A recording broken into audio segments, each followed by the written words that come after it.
You're listening to the Gabe Molina podcast.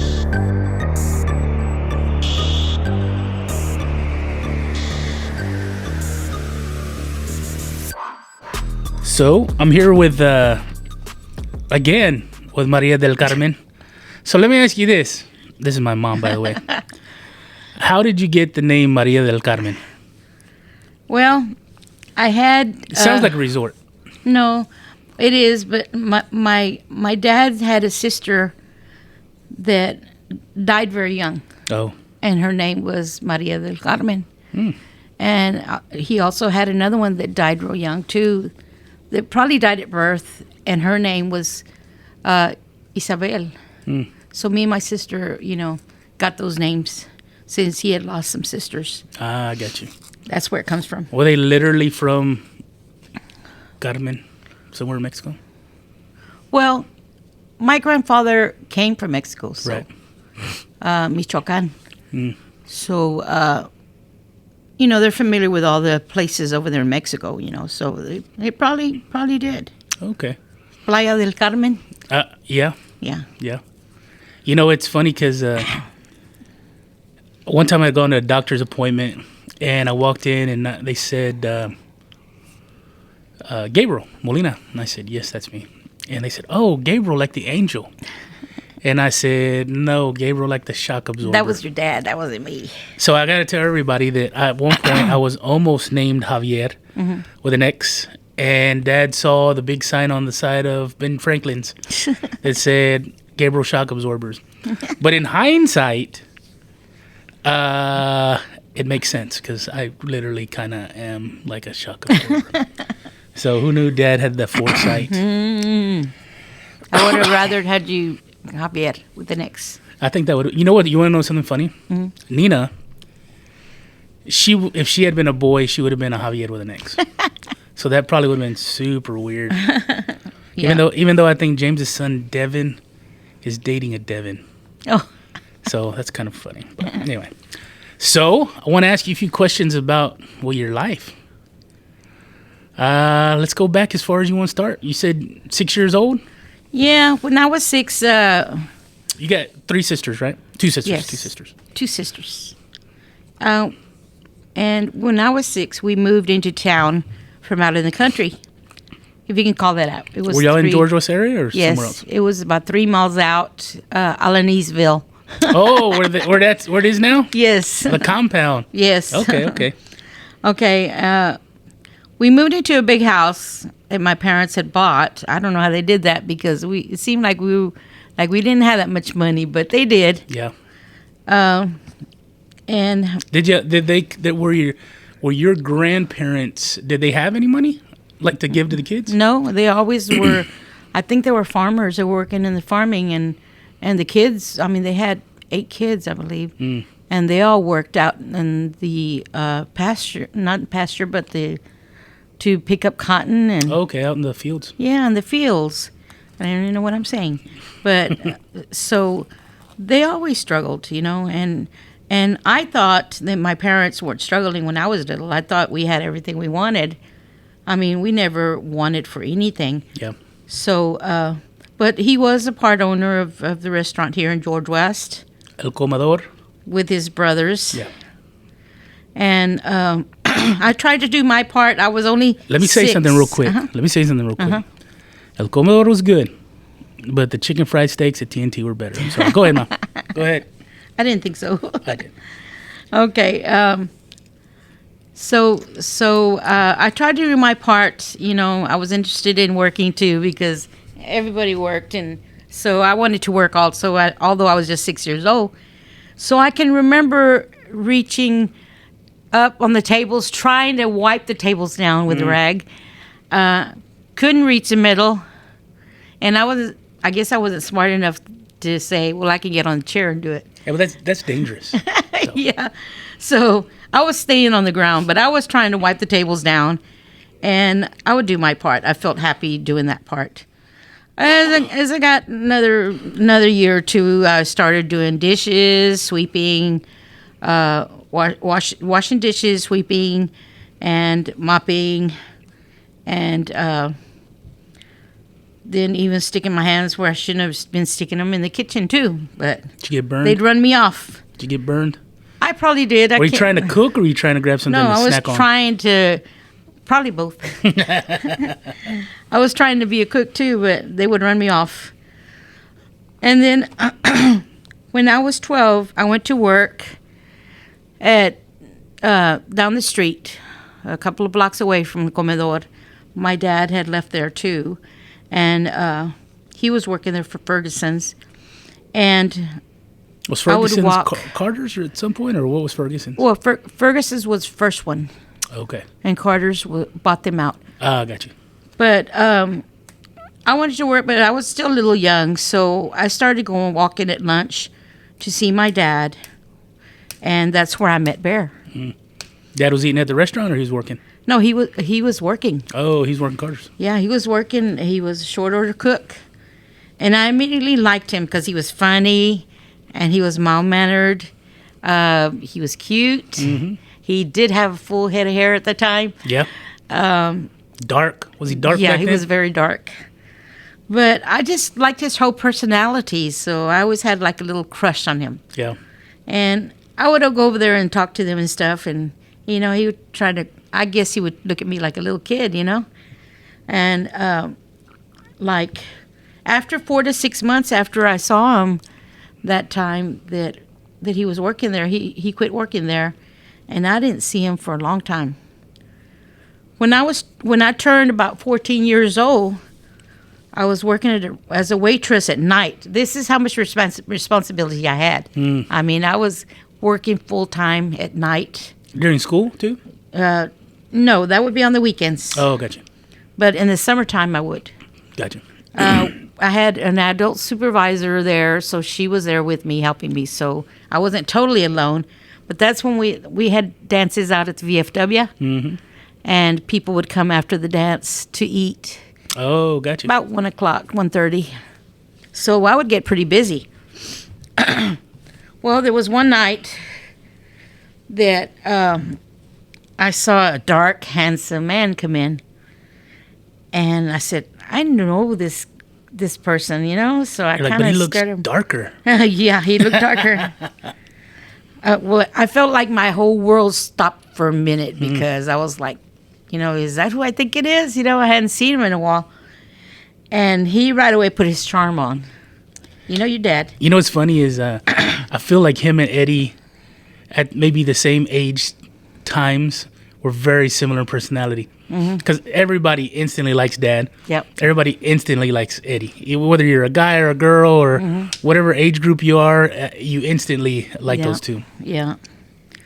He was 27 years old at the time, and I was 14. So, hang on, I'm doing math. Okay, go ahead. I guess I might have been 13, yeah. Because he's 14 years older than me, right? Oh, is he? Yeah. Okay, after that, he came in every night, and I was looking forward to talking to him. I would get very nervous. When I started my freshman year in school, I hardly saw him due to him working out of town in Houston, and he was gone a lot. But we would try to see each other as often as possible. Did he tip any good? No, he didn't tip. Dad, come on. His tip was to talk to me. I bet. Did you ever pay for his dinner? All he ever did was drink coffee. Oh, okay. Okay. After turning 15, I realized that something was different, and I was starting to feel sick. I was nauseated all the time growing up. You were probably being blessed. And I realized I think I might be pregnant. But, my friends had never spoken to me about guys going back. Had anybody ever talked, like even your parents or your sisters? Nobody anybody? ever talked to me about guys. So I was very enchanted. I didn't know much about on that. Everybody protected me, and for some reason, as I was growing up, I started to see more and more in my teen years that people respected me, but they wouldn't talk about things like that in front of me. Anybody. So I was like, well, I feel left out. I feel like they don't want me around, Why? What did I do, Yeah. Were your sisters popular? Isabel was. Okay. Isabel was. Who's And the oldest in Isabel. So it's Isabel LDU? Mm-hmm. Okay. And so I told him about it. I said, I think I might be pregnant. So we went in and went to the doctor during Did he lunch. even finish his coffee or did he leave? No, this is later on when I was in school. Okay. So we went to see the doctor at noon, and I had a pregnancy test done, and it was positive. So You hadn't told your parents yet? I hadn't told my parents yet. My parents would, I was scared to tell them because I said, what are they going to do, Isabel had already gotten married at 19. Elda was already married. And I was the last one left at the house. So I was scared to tell them, and Bear's like, well, I need to ask for your hand in marriage, And I said, how are you going to do that? He's going to probably kill you, because him and Pop always got along. How do they know each other? Just from the restaurant? From the restaurant. And they got along real well back then. And I said, he's going to kill you. Well, that's one way to sour a relationship. Yeah. Yeah. Well, he decided that he would go one weekend, and I went and hid because I was scared. And Mom was there with me, and she says, what's going on? And you were at the house and Dad showed up at the house? Yeah, and I think they had an idea because I think Miss Carter had the place bugged. And so she knew that I would talk to him. She knew that I would talk on the phone with him. And I think she would tell him. So I think they had an idea more or less. And one time, before I got pregnant, they had told me that if I was seeing him, and I was like, no, no, But parents always seem to know a little more than what you do, you think they do. They know the kids. I mean, even when I was throwing up, Mom didn't even, question me throwing up, because she was probably making tortillas like, in the kitchen okay? going, she's pregnant. She probably, you okay? But I think they knew a little bit of an idea of what was going on. They were just trying not to say, no, it's not so. Yeah. But he went to talk to my dad one weekend, and I ran to the other room with Mom, and she was like telling me what's going on. I say, I don't know. So we're listening from the other room, and Bear asked my dad that if he could marry me, and my dad said, why do you want to marry her? She's too young. And he says, because she's pregnant with my baby. Now let me ask you this: in my mind, Dad has always been a smooth, cool dude. Did that interaction, did he hold himself well, or yes, was he his voice cracking? He did. He was calm. And my dad said, you don't need to marry her. Just leave her here. And my dad said, well, I want to marry her. And my dad says, no, just leave her here. All I want you to do is pay for the hospital bill. We'll raise the baby here, and we'll keep her. She's too young. And he says, no, I want my son with me. I want my baby with me, and I want her with me. I love her. And so that, to me, that hurt me too, because I saw the look on my dad's face. Like disappointment? No, just felt very low because I was so young. And I realize now, that wasn't the thing for me to do so young. And I understand, and I take full responsibility for that. But I had no one to talk to, Let me ask you this. Did you have a quinceañera? No. Okay. I did. A little one there at the house, because my dad refused for me to have a quinceañera. I'm against because he said, all you do is put the girls out. That's what I say. And then the guys come after them and take them from you. They even dress them in like wedding gowns. Yeah. Ugh. Yeah. So he refused it. So I just had a big party at the house. Okay. I wish Eddie, Joe, and Barbara showed up. They went too also. So, but I did have one, and it was before I got pregnant. So I already was seeing him. So the kids came over, and but That big quinceañera, nope. Yeah, I'm a little anti-quinceañera. I like going to them because the food and cake's good. Outside of that, nah, this is bad showing. Yeah. So what happened after that conversation? Did it continue or was it resolved that day? As It far as took a between little them two? while before my dad let me get together with him. I was like, I'm already pregnant. Let me just go live with him. But he would not let me. He wanted us to get married first. Sure. Which is probably, in those days, you know, that's the way people were back then. They wanted you to get married before you live with somebody. Nowadays, everybody lives with everybody, Sure. But it wasn't like that back then. Well, I'd imagine also, you live in a small community. Even to these days, everybody has something to say about something, and that goes for a lot of places. And then they're large. Alanis is a large family, and they were running probably one of, if not the only restaurant maybe at the time. I know TNT probably was there. The TNT. But so I mean, there's a lot of face that he probably was hoping to save. By getting y'all married first. So that makes a little sense. Sure. Yeah. And, well, it turned out that at the time, that I got pregnant, your dad was still married to his first wife. Oh, okay. Were they still in the same location or she had already gone? No, she was living far away, far away. Okay. hadn't been around in a long time. So dad didn't show up with his best suit on then? No. So we had to work on getting that divorce before we could get married, and it was very frustrating to me because I was getting bigger and bigger and bigger, and of course I didn't show that much because I was always a little on the heavy side. I imagine your pregnancy would have been similar to what Jesus' mother Mary experienced, like just giving birth to something special or carrying something special. Okay.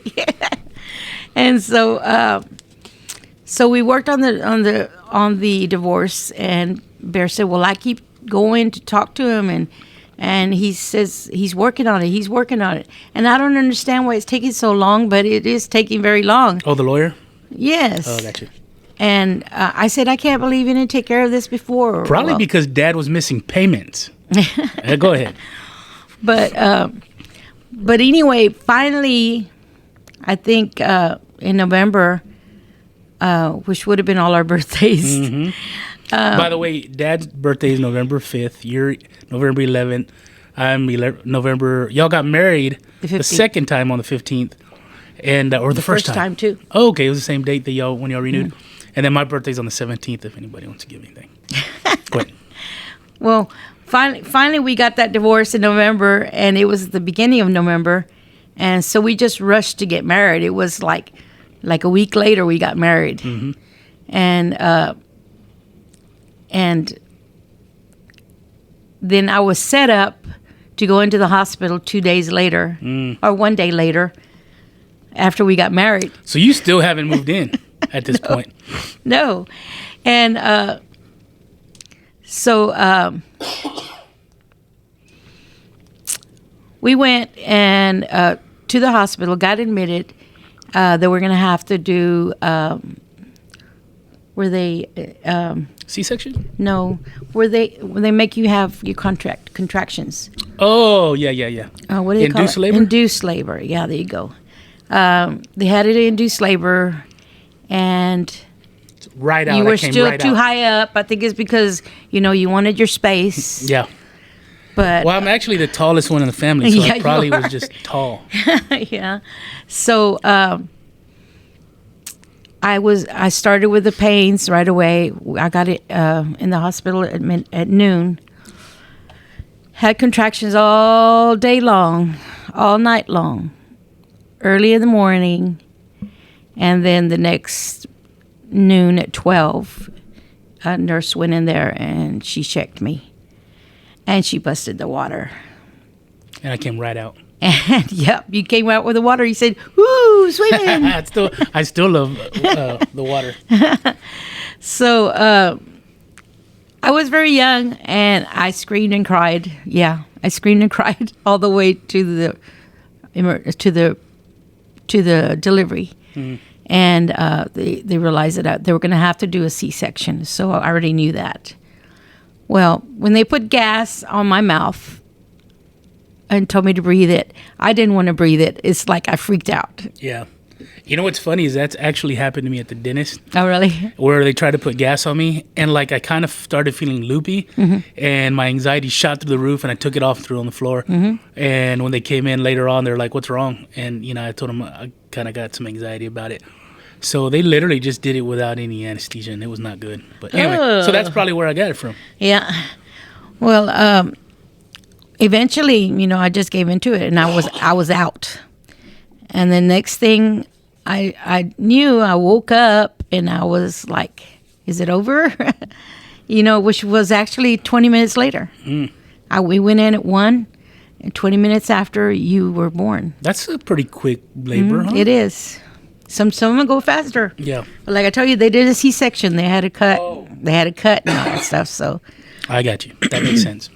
But I was so happy. I got to carry my little baby. He was so cute. Blessing. And Bear was happy too. And we had both Mom and your grandmother there, Bear's mother. And I know Mom got kind of upset, and because I was screaming, like I say, I was very young. Yeah. I didn't know what to expect. Nobody told me this is going to happen and that's going to happen. She was like, "You're embarrassing me." I'm still. People still are not talking to me about things. So it was a terrible experience for me because it was so painful for that little while after they busted the water. But I had you pretty fast after that. So I think it was time. So let me ask you this. 7 pounds, 4 ounces and a half. And beautiful. I don't know why you dressed me like a girl for that one picture that's on the wall at Dad's house. But you were not dressed like a girl. It looks like I have a red perm. was a pretty color. It looks like a perm. Nah, it's a little dinosaur. People use it all the time nowadays. I don't know. You had curly hair too. I'm not fond of it. So it sounds like, because I often wonder, and we kind of talked about this a little bit earlier. I often wonder because you're very young. You're sharp, and I always wondered. I was like, man, she went from her dad's house straight to her husband's house. But now I kind of see why. Things were happening pretty quick because Dad finally made that last lawyer payment, and so things were happening pretty fast. So you get done, you leave, and you move into Dad's house. Yes, and which was a very small house. Who was in the house at the time? Your grandmother, Delia, Chilio. Oh. Eddie, Joe, Barbara, me, Bear, and you. Wow. 9 people in a house that was probably made for 2 people. Wow. And we made do. I mean, we always struggled. So Sure.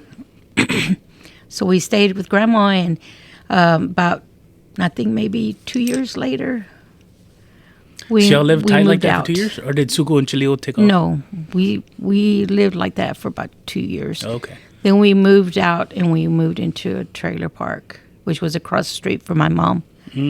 And so that was kind of good because we're closer to her house, and if I needed anything, she could take care of you. Or she liked to cook for me because we had so many kids, and she used to make big old things of tortillas and even guisar things, for us to eat. I mean, Mom helped me so much. Yeah. And so did Bear's mother. She took care of you some too, quite a bit. And I was working, and I went back to school. So I just stayed out for a few months, after I had you. But when school started again, which this was around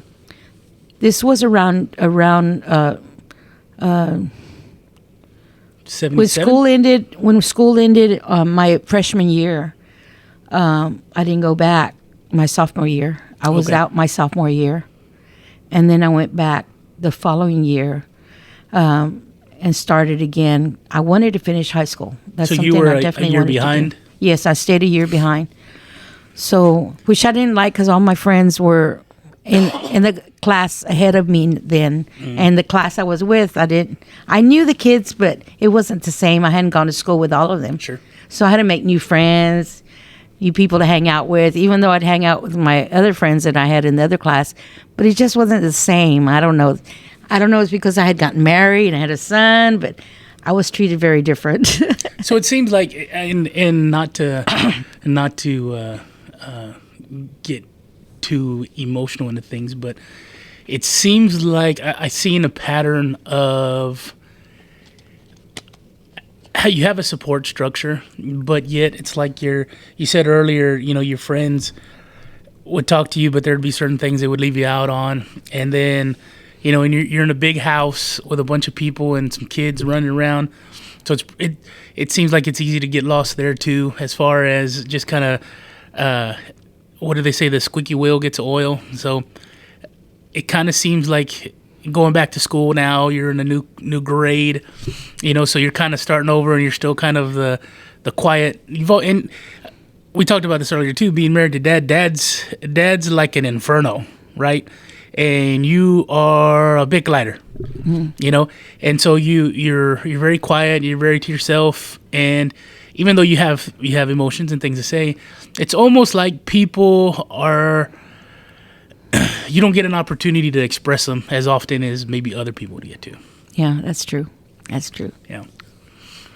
So you're back in school, and which was a struggle because I had a newborn son. Yep. I was working after school, and to try to tend to that newborn baby till late at night, and then go in the morning to school again.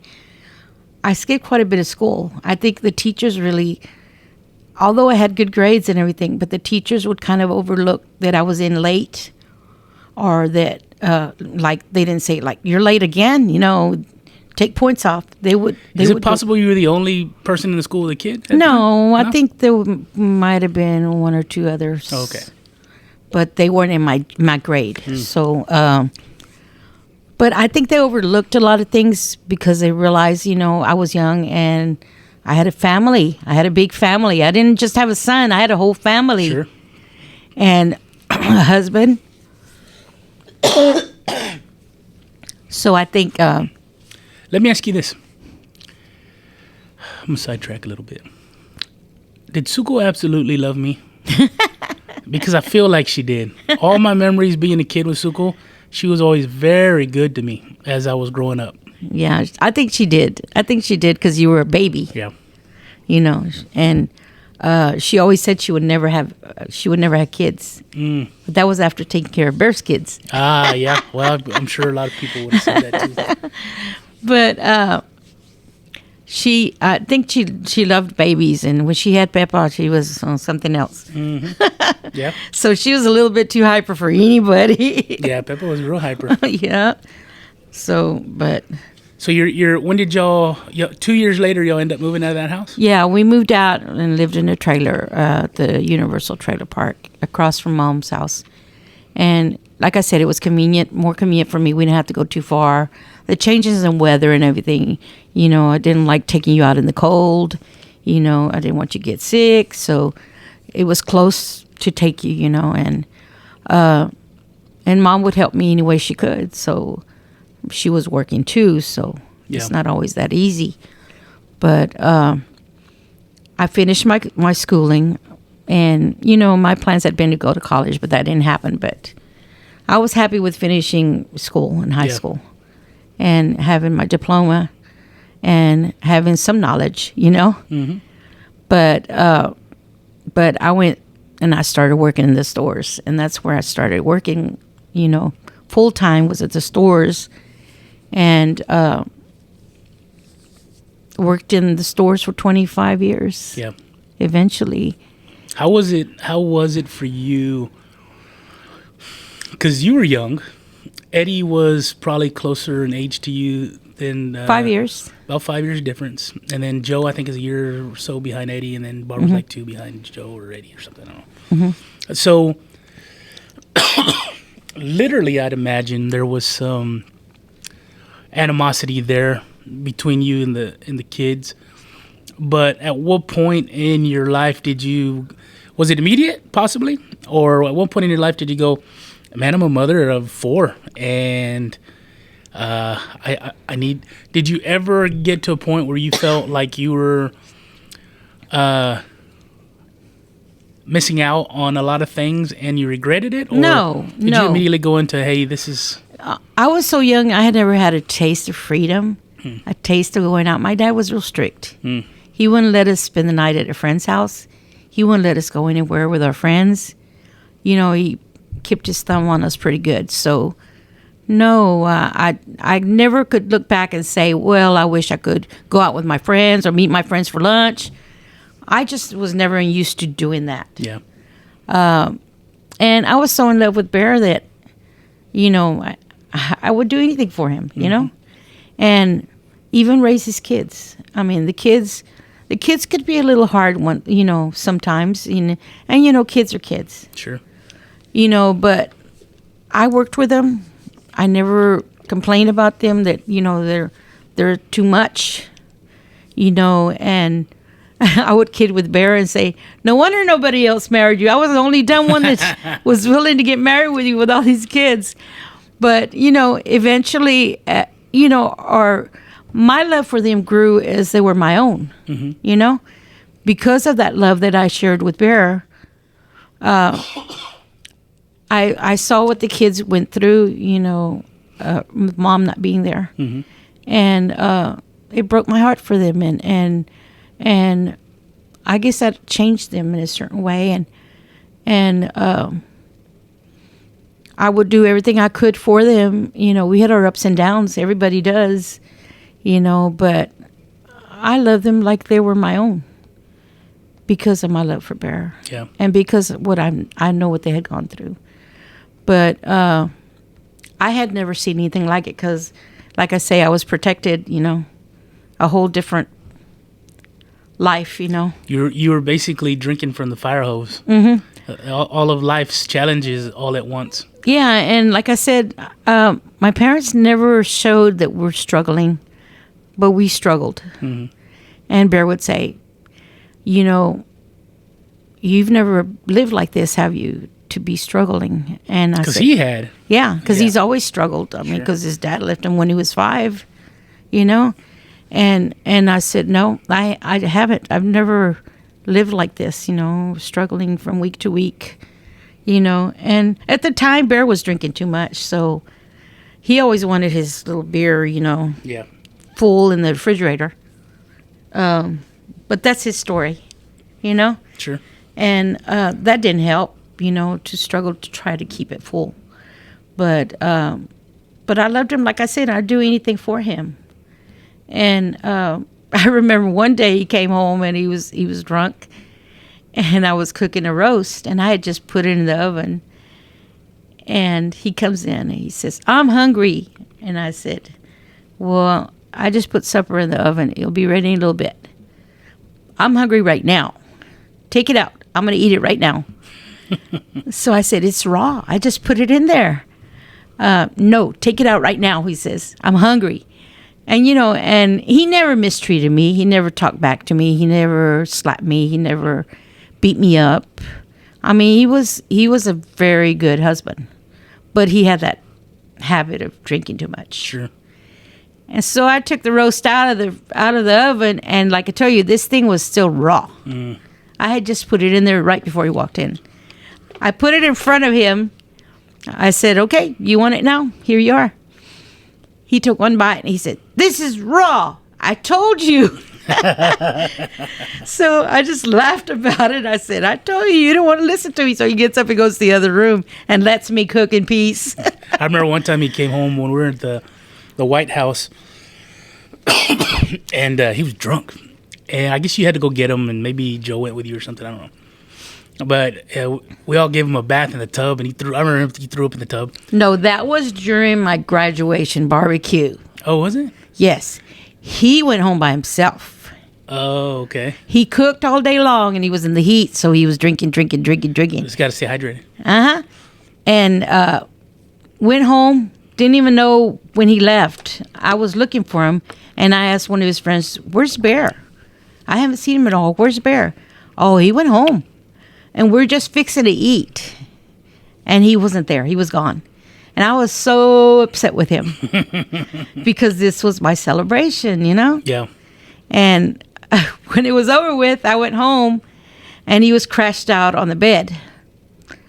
Well, I went in there. I said, "What happened? How'd you get here?"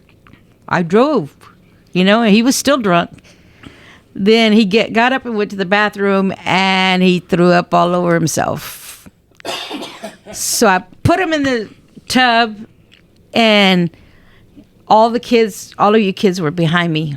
And Barbara was laughing her head off. She thought it was so funny. I remember him acting like a plane. Yeah, and he had thrown up something that looked like peas all over him, but it didn't smell good. And so I was trying to run the water on him, and Barbara was laughing, and I was telling the boys, "Come help me take his clothes off," and they didn't want to touch him. Barbara just sat there laughing at him and laughing and laughing. "Barbara, get out of here." Because she upset me so bad. She's because still I was that way. so mad. She's still that way. She thought it was so funny.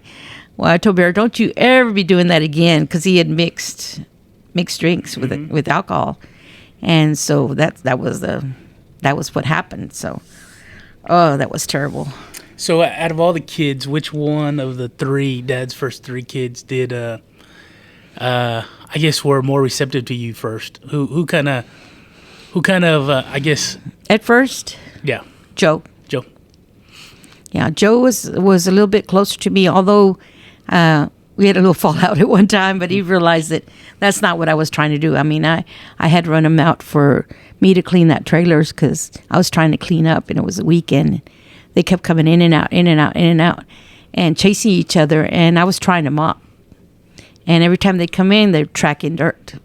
Oh, yeah. And I tell them, "Stay outside. I'm trying to mop. Let this dry."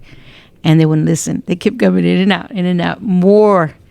And I said, "If y'all don't stay outside, I'm going to lock the door." And they didn't listen to me. So here they come again. So guess what I did? I locked the door. And shortly after I locked the door, they're banging on the door. "Let us in. It's hot out here." I said, "No, y'all want to be outside playing. Y'all go in and play. I want to go inside. Open the door." And I said, "Nope." I said, "I'll let you in when I finish mopping." Did Grandma spoil them? Yes. I feel like they were. Well, after a while, I don't hear a single noise outside. I'm like, "What's going on? Where'd they go?" And so I just finished mopping, and then shortly after that, Bear came from work. And he says, and he was a little bit late, and I couldn't figure out why. And he sat down, and he looks at me, and he says, "What happened?" And I said, "What are you talking about?" "Well, the kids went to Mom and told her that you had locked them out." And I said, "Yeah, that was after so many warnings that I told them to stop coming in and out." I said, "But they didn't listen." I said, "So I told them I'm going to lock this door if y'all come in one more time." I didn't throw them out. He says, "I didn't think so." I said, "But Mom's all mad too." And I was like, "Sorry." I said, "I was just trying to get the house cleaned up." Tia Bell, when we would go stay with her in the summertime, she would not let us in the house because she was cleaning, and she would lock all the house up, and we only would come into the kitchen table for lunch, and then you were outside the rest of the day, and so that was rough because I had those experiences too. So let me ask you this: now that you are, how old are you now? 60. 60, and you're looking back and the ups and the downs, all of them in their totality with grandbabies and, great grandbabies. What would you say your life's been like? And what do you feel like would have been a little different, or are you content with the way that it played out? Well, because I always wanted a little brother, and I don't know why we didn't have one. well, I mean, I was going to try, and the doctor told me, I said, "Can I have another baby?" I said, because I wanted one more. While I have this sickness, and he says, "Well, we just don't know. But you can try it." And I said, "No, I don't think I want to be a guinea pig." That's not very comforting. No. So that's why I never had another one. And I always wanted one more. But, we had all the kids at the house. And then BB came. And, so. It's almost like things work out on their own. Yeah. And I feel like God had a hand in it because Bear was a lot more mature. I needed his help. I needed his strength because he was a strong man. You know, God knew I was going to be sick, and he's always been there for me. And he had all those kids that needed somebody, a woman figure to help raise them. And I know that Delia and Bear's mom, you know, did a big part of that. Sure. But they still needed me there. And to this day, they may not admit it, but I think they needed me there. And well, you know, even at the time, Suku didn't have kids, but you know, she was trying to build her life. You know, and granted, I'm sure she loved her brother and her nieces and nephews, or her niece and nephews. But you know, it's hard when you kind of put your life on pause. yeah, You know, you kind of did, and at the same time, you know, Suku and Grandma did too. You know, Yes. and so to be able to say, well, you know, okay, we have Carmen here now. You know, I can do more things that I've been wanting to do. And whether, even if it's going to a dance or going to a movie, or, you know, you get some of that freedom back. So yeah. I'm sure that was good for Suko to be able to kind of. And I don't think she did it. I don't think she really did it anyway, because, I mean, Grandma needed her help too. So she was by herself. We had moved out. But So Suko, I guess in hindsight, I would imagine she put a lot of herself into other people's yes, lives, you know, and, Yeah. and maybe that's what kind of, you know, slowed down her starting a family kind of thing. You know, Yeah. she was dealing with Grandma and dealing with Yeah. the kids and stuff, and so that's a very Yeah. selfless act, I guess. I used to walk to Isabel's house. She used to live past where Bear lived before we got together, and we were just talking, and I would go by and I would hear Delia yelling at Eddie, Joe, and Barbara. She'd be yelling at them, and I guess she wanted to spank them, and they're like, no, you know, kids. And I was like, oh no, they're in trouble, you know.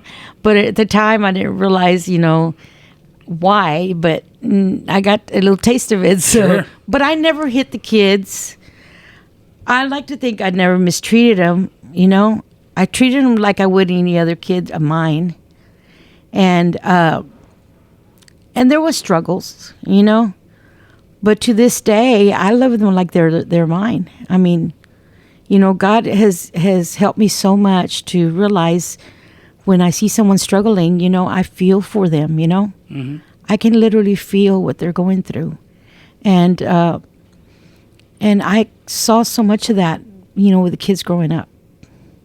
You know, I can remember when Eddie broke his leg, you know, being there for him.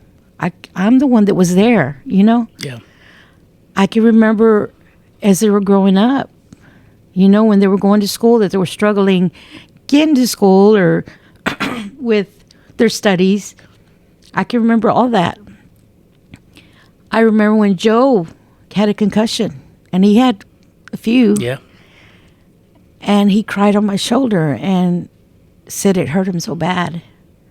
You know, and those are things that I value, is having been a part of their life, been there for them, you know. And that never goes away. And you can never turn your back on kids like that. I can't. Yeah. You know, and I value those times, you know. And I say, you know, I was here to watch them grow up. Yeah. I was here to help them through the trials of life, you know? And there's nothing, you know, greater than that, you know? Yeah. I think looking back in hindsight, even as I get older, I look back, and it's funny because you at times you tend to forget that this is going to sound kind of stupid, but you tend to forget that you're living life, right? And so you keep thinking, man, when this happens, I'm going to do this, or when the kids move out, I'm going to blah, blah, blah, or I'm going to go back to college, or I'm going to, and then you look back at a certain point in your life and you go, man, all those things that I didn't, I took them in, but I wish I would have known how important those times were going to be, because I really would have enjoyed them in the moment more. Yeah. And I think as we get older, that's something that we kind of see and realize and learn to appreciate more. But I think it's like you said, not being able to have another kid, and then us getting Vidal at some point. It's things happen on God's time, and I think things work out the way they're supposed to, for everybody. But About Vidal? He came when he was 12, and somebody just came to our door and knocked. And it was David and a little boy that I looked at him, and I was like, he looks a little bit like Bear, I didn't know who he was. I had was that never when he seen came to him. live with us? Was 12? David says that he needed a place to stay because he was getting in trouble where he was at. And all I saw was a little boy. He was a very heavy set boy. In just a t-shirt and pants. And I felt my heart opened up to him. And I've just felt like he had been struggling for a while. And my heart went out to him. So it wasn't hard for me to open the door to him and to accept him as part of our family. Bear accepted him too. We let him in. We took care of him. We bought him new clothes, new shoes. Tried to help him as much as we could. So he became a part of the family right away. I remember Barbara had a picture of him on the wall in like a blue suit. And he's pointing his finger out. And she had it in her bedroom. And I remember going in there and seeing that picture, and is that me? And she would just look at me and go, no. I'm like, who is that if that's not me? And she'd be like, don't worry about it. And then I'd look at it, that's me, and I'd leave the room. But when Vidal came, we both have the coughs. Yes. It's all right. I'll cut them out later, maybe, if I'm not being lazy. When Vidal came, again, super naive, and I tell everybody that I had it very easy growing up because Dad was older, more mature, and so I was always taken care of. I never felt like I was lacking, And as a kid, typically, if parents are doing things right, they don't feel like they're lacking. I always tell everybody we were broke, we weren't poor. There was poor people, and that wasn't us.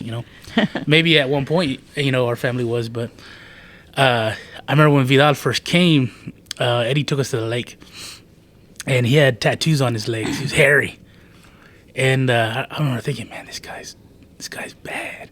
He's got tattoos, and he's my age, and. So it was very interesting because I was excited to have him, because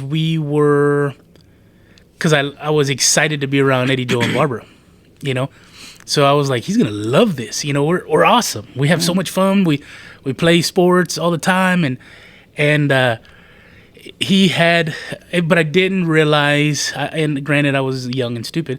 But I didn't realize that he was coming from a less desirable place at that point in his life, and he had endured some things, So to me, I guess the struggle that was occurring in the house at that time, I didn't understand it.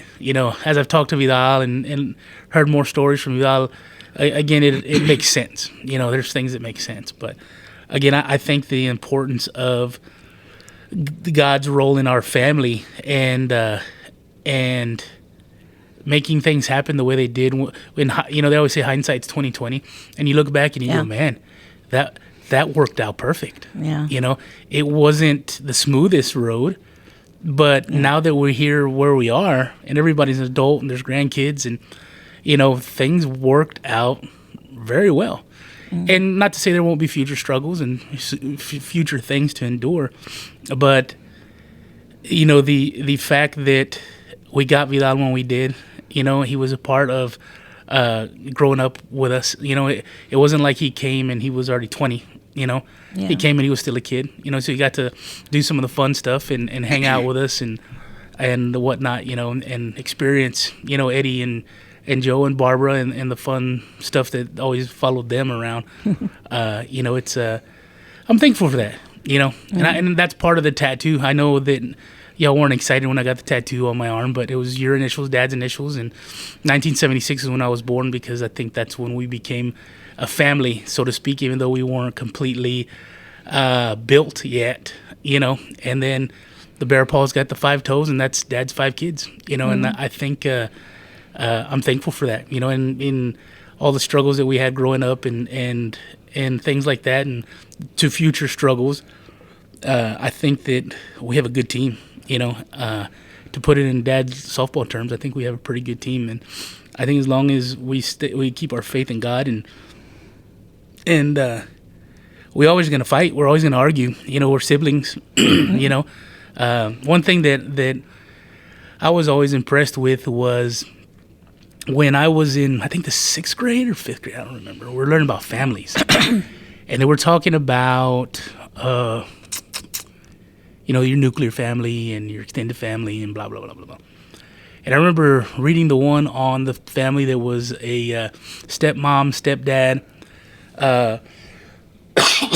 grandparents living in the house, you know, and, you know, they showed the breakdown. Hey, this is the stepmom, this is the stepson, because he's not hers, but he's the dad's. And I remember reading that going, that is so weird, you know?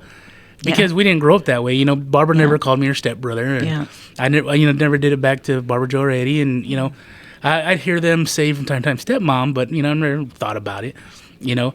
But at the same time, it was like we grew up in a way that we didn't treat each other like we were half siblings. We joke about it as adults, you know. Back then we didn't, you know. And back then it was just something that we were brothers and sisters, and I think that contributed to, I think, the love that we had for each other, or have for each other. Even with, you know, I told Nina when we first bought the house and we were have parties, she goes, who do you want to invite? You know, Nina has a lot of friends, and I have a handful of friends, but my first were Barbara, Joe, Eddie, Vidal, you know? And then you can invite whoever you want after that. And, you know, now that we've gotten older and slowed down a lot more, we do fewer functions together, but I'm still thankful for the ones that we have had.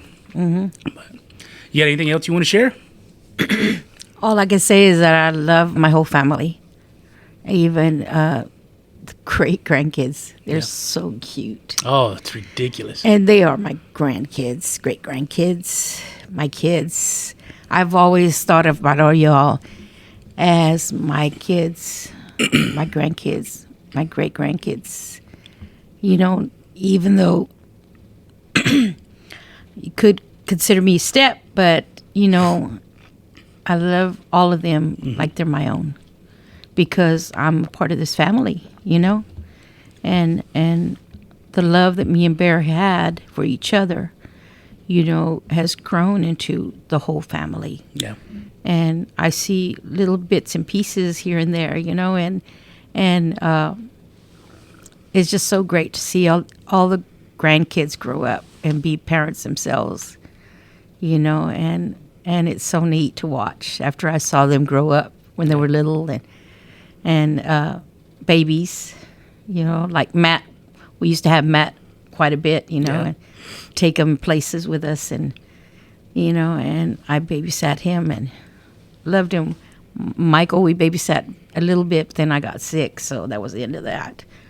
But I've raised a lot of kids. I mean, in the process, I raised Emerald since she was 2 weeks old till she was 9. And how can you not feel that they're not your kids when you raise them? You know, when you've been around them all the time, you know, and you know, and I just feel so happy that I was a part of that, because to me, kids are a blessing. Kids are a gift. You know, if you don't take advantage of being a part of their lives, you're throwing away something so valuable. Yeah, I think a lot of that is it weighs a lot on the kid, but the kids are resilient. I think at the end of the day, when parents are maybe not a part of the kid's life as much as they could be, and they're the ones missing out on it the most. You know, Yeah. the kids will endure.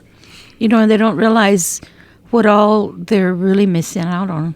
I mean, I feel like I was blessed to have been a part of it, you know, and you know, and Bear has always been so good to me, and he has always sat down with me whenever, you know, those times that Barbara would try to get me in trouble. Yeah. And say, Dad, she was talking to this man. I don't know who he was, you know. And it was somebody that I'd known for years, or it was somebody that was my customer. But she was watching out. She was watching out. Yeah. But Bear would always sit down and would ask me very calmly, you know, who's this? What happened? You know. And I'm thankful for that, because I think that helped our married life. You know, had he just gotten mad, like he did that one time, you know, that we went to a New Year's Eve party, and I was 16. I had just turned 16, and everybody were his friends, and they were all drinking. And one of them came up to me and told me, "Thank you for coming to my party." He thought it was his party, and told Bear that y'all come around a little more and everything. And Bear was standing behind him. He had been drinking too, so he got pretty upset. And it was my fault. Way back then. Well, what were you wearing? I was wearing regular clothes. I never dressed like that. I'm joking. You were a baby. You wouldn't know any better. But he wanted to go dump me off at my mom's and dad's, you know, because he felt like it was my fault. I threaten Nina with that all the time, but Mr. Brown don't want her back. Huh? I threaten Nina with that all the time, but Mr. Brown doesn't want her back. And I told him, I'm not getting down. I knew that if I would get off that car, you know, at 1 o'clock in the morning in front of my parents' house, I would have probably not gone back with him. Yeah. Because I wouldn't want to go through that humiliation again. But I didn't. I knew that's where I belonged. I knew I had a baby at their house, and I wasn't going to turn my back on him. And so I told him I'm not getting down. So we left there, and he was upset with me for 2 weeks, wouldn't even condone that I was in the same room, which was a big struggle. And till his friend called one day, that same friend, and asked for Bear. And I said, he hasn't gotten home from work yet. And I said, by the way, is he talking to you? And he says, oh, yeah, he's been talking to me ever since after the party. And I said, well, he hasn't been talking to me, you know? And he kind of said, well, I'll have a talk with him. Well, I want you to know, after he had a talk with him, he started talking to me a little bit at a time. I guess he realized how silly it was. He got mad over nothing, you know? And I'm just thankful that I didn't get off the car that day, because you would have had 2 separate families. I would have had 2 Christmas presents. Yeah, you would have liked that, but that's not the way to live. I wasn't going to do that to you. One last question. Me, Jared Emerald, who's your favorite? All of y'all. No. If you only got 2 arms, You're who's my falling? son. You're my son. Emerald's my great niece. And Jared is my grandson. I think, well, Those are 3 different kinds of loves. I will let you off this question. What? As long as from here on out you call me your great son. Your great son? You're not my great son. You're just my son. Well, call me a great son. You're a good son. How's that? I'll take that. Average is good. Well, Mom, I appreciate your time. Thank you for your testimonial earlier, and thank you for sharing some of your stories with me. And I'm sure we'll do it again. Yeah, and so we're still here after 40, what years? 45. 44, 45. Going on 45. Don't call me 46. As long as you come with the age, huh? Barbara's joke to me was always, when people would ask how long y'all been married, she'd look at me and go, how old are you? And I go, 20. She's like, 20 years. So thank you, Barbara. Anyway, love you very much. Thank you for spending time with me. I love you too, babe.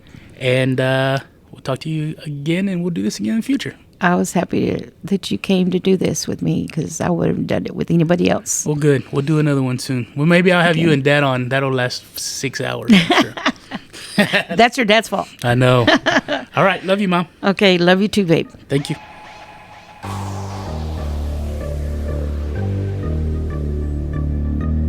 Thanks for listening to the Gabe Molina Podcast.